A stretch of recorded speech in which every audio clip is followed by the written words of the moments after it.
The Adidas Adizero Boston 11. Trying out a new old shoe, but what do I think of it overall? Let's find out. So before we get into it, make sure you like the video, subscribe to the channel, or subscribe watching content. Thanks so much. Love you guys a lot. Make sure you follow me on Instagram, Strava for all sorts of other updates and things like that. So without further ado, let's begin. Specs for the shoe right up here. Brand new to my lineup is in fact the Adizero Boston 11, and it's not that I haven't run in an Adidas before. This is just the first time I think I've gotten like a legitimate running shoe from Adidas. And the Boston 11 came highly recommended from people I've spoken to, comments on this channel overall. So I figured, what the heck? I see that the shoe costs me right now like 80 bucks to buy and just to test it out. So I went for it, took the leap, and yeah.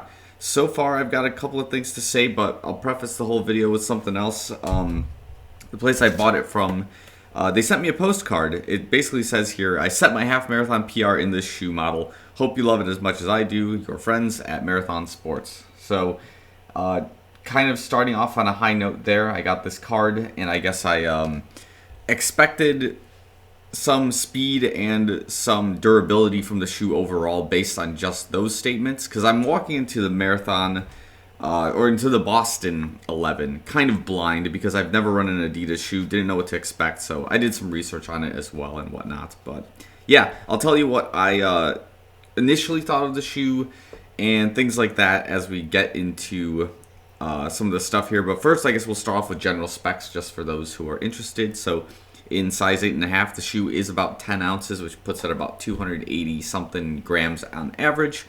Some other good specs to note here is that we have a heel of 40 millimeters and we have a forefoot of about 31.5, which does put this at about 8.5 millimeter offset for the shoe overall.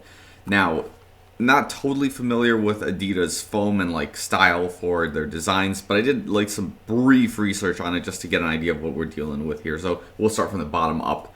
We have two types of foam on this shoe, which again follow a similar model to like Nike and like a lot of other companies that just get it right. This Light Strike Pro is this top piece of foam, and it's a lot softer, a lot more, I would say, responsive, and it has more of that like ZoomX feel to your shoe, which is basically going to be covering what your foot is like landing against. And then we have this bottom foam, which is just called Light Strike, and this is, I guess, to resemble more of your like Infinity React type of foams. It's a little bit more dense, I would say, so it's got maybe a lot more composite and more material to work with in that case. But nevertheless, that's kind of the principle, is to have your more like your faster foam and your more foam that sinks into your foot kind of on the top, and then you have, of course, the more durable foam for the ground overall. At the bottom, you can see we got two different sets of rubbers going on, but they are essentially the same, I would say, material.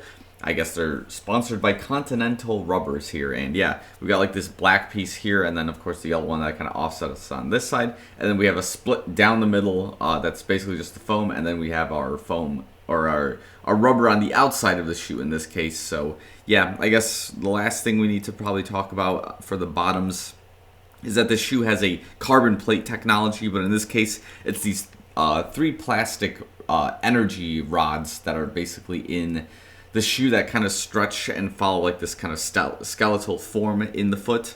You can Google the images. They're pretty, I guess, cool. So it's not really necessarily a carbon plate to my understanding. It's just these plastic energy rods in the shoe overall. So yeah, they follow a certain structure to the shoe, which gives it kind of like that springy responsiveness you would expect from, I guess, an everyday racer style shoe that isn't going to have your more expensive carbon plate technology, but something a little bit scaled down, which would essentially function in a similar, if like slightly lower manner than, you know, your racing day shoe.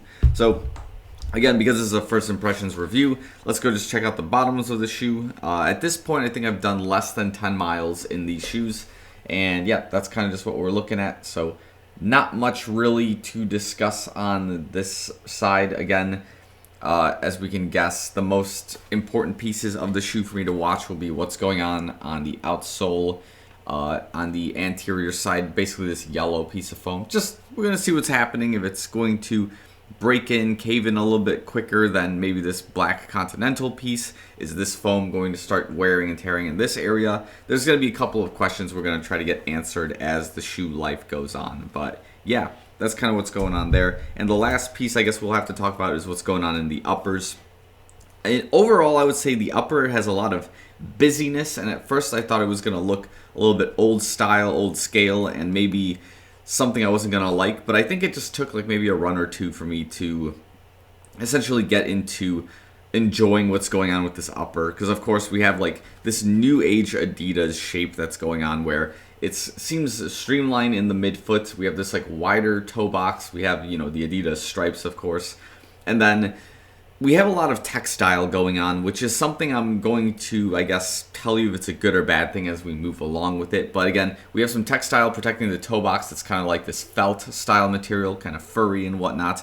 These pieces are not necessarily touching your toes in any sort of way or doing any sort of rubbing, so that's okay. We do have textile here as well. Again, not rubbing against any of the little toes. We do have this gusseted tongue, and we have like this inner sock in the shoe, as you might be able to see if I angle it like that. It's basically here on the sides. It's basically just to kind of make your foot fit like a glove in the shoe and not have any additional extra movements. I'm a fan of that overall. That's just something worth keeping in the shoe model. And yeah, I think that's what we need to discuss so far in terms of the materials going on. Maybe the last thing I guess we'll discuss is what's going on in the heel area.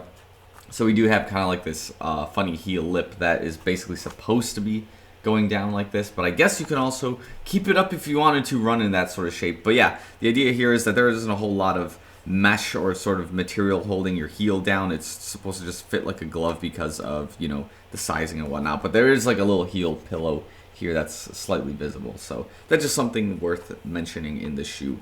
So now let's talk about what's good, bad, and what's curious. So what's good, and I'll take this right off the rip, is that for a shoe that isn't a Nike shoe, this is probably one of the most streamlined fits of daily trainers I've had in a little while. And what I mean by that is a shoe that just fits in a way where you know you're going to have like a fast run. It fits so well, I think, in the midfoot area. Has a little bit of opening in the toe box just to kind of give your toes a little bit of a space to breathe, and it almost fits like a Vaporfly Next Percent, at least for me. And that's something I've been looking for in shoes for a little while, because a lot of the Nike shoes that I've had recently have not felt as streamlined, such as like the Zoom Fly 5, the Invincible Run 3. And that's something I've been missing, I think, from my running regiment, is that shoe that just fits, that like makes you know it's going to be kind of a fast day and it's just going to sit relatively well.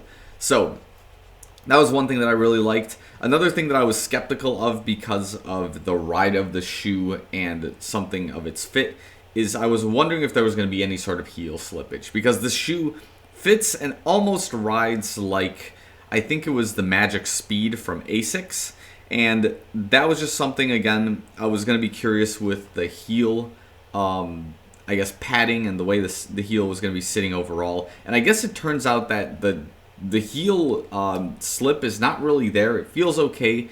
The only thing that was of concern was that in my left foot, there's sometimes a little bit of like scratching. I don't know if it was from the textile or maybe my sock or something in the shoe, but it feels like it's scratching at the very beginning, but then kind of eases off after a little while. So it was just something I was curious and just kind of paying attention to, and it wasn't really that big of a deal as the shoe, I guess, ride goes. But yeah, that was just something worth noting.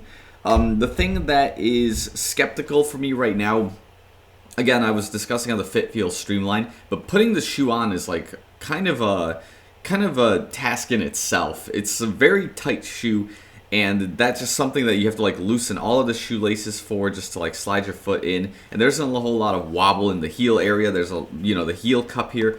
It's like this plastic reinforced material, so you don't have a whole lot of wiggle room, I guess you can say, to slide your foot in. So you better like really pull this tongue all the way up and just like loosen the shoelaces as much as possible to get your foot in and get it locked in. But after that, it's pretty good at that point. But that was just something I was noticing as like I was sliding in and out of the shoes, because like I can like easily kick off the shoe. You can't really kick this one off, so it's like once it's laced, you're in for a ride. So that's just something worth noting if you're somebody who's looking for a shoe you can slip in and out of quickly. This is not the shoe for that.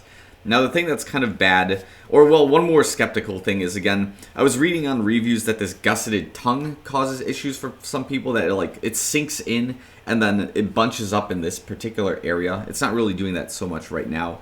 I don't see much of an issue with that so far. I did notice the tongue bunching up, but it's not like scratching your foot in any sort of way. It's just bunching up. And it might be just a case or a consequence of while you're running, you're pushing the tongue from the top here with like the forefoot of your shin bone. So that's just something maybe that they fixed in the Boston 12. Hard to say. I don't have the Boston 12. I haven't tried it yet. It's going to be something I will try as we get there. But again, this is just the shoe model that is, I think, a year or two in the past. So as somebody who's just acquired it, it's kind of, I'm learning kind of what the Boston's do's, do nots, pros, cons are, sort of. So yeah, we'll catch up and get you kind of some thoughts on that. And then the one thing that's bad, again, this is like usually the only bad thing I find in shoes, is like the shoelace length for this shoe is not great. So when I'm double knotting in this particular shoe, it's I lose a lot of shoelace, I guess, material. And yeah, that's just something that needs to be you either tie in the new shoelaces that are a little bit longer, or from like a different shoe, like maybe I'll take like the Alpha Fly shoelaces and try to lace them through here, or two, you just tighten the shoe a little bit more in this like mid textile area, and you'll have more shoelace to kind of like slack to work with. So that's also a possibility. But again, that's just the one bad thing of this shoe right now.